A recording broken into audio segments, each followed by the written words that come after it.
Ny composta raika amby roapolo andro dia karazana composta izy io.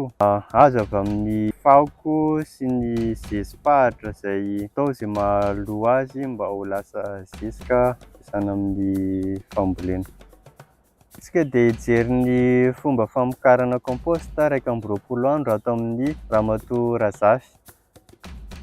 Dia ahafantatra izay hoe raha oharina amin'ireo karazana zezika isan-karazany sy ireo karazana composta, inona no mampiavaka an'ity composta raika amby roapolo andro fataonareo ity?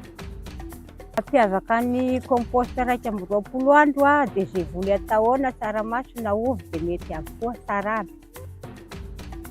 Ny tiana ho fantatra ihany koa hoe inona avy ireo akora ilaina amin'ny fanaovana an'izany composta raika amby roapolo andro izany. Bozaka hazo dia ravina voatetika, dia bozaka voatetika, dia tany masaka, dia rano.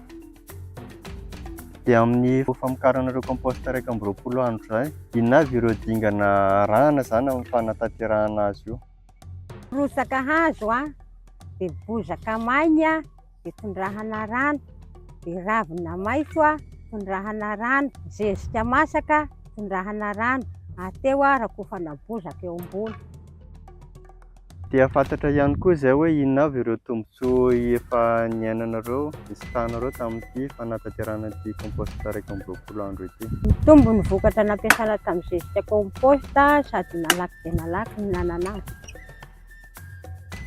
Afaka hazavanareo amin'ny mpijery ve hoe inona avy ireo nanano sarotra tamin'ny famokarana an'ity zezika raika amby roapolo andro sy tamin'ny fampiarana azy ho amin'ny fambolena? Ndanindany fotoana ihany izy tamin'ny fotoana voalohany tsy avy nampiasa azy. Anisan'ny zezika tsara kalitao ary azahoana vokatra betsaka sy aingana ny composta raika amby roapolo andro raha araka ny fahitantsika azy teo.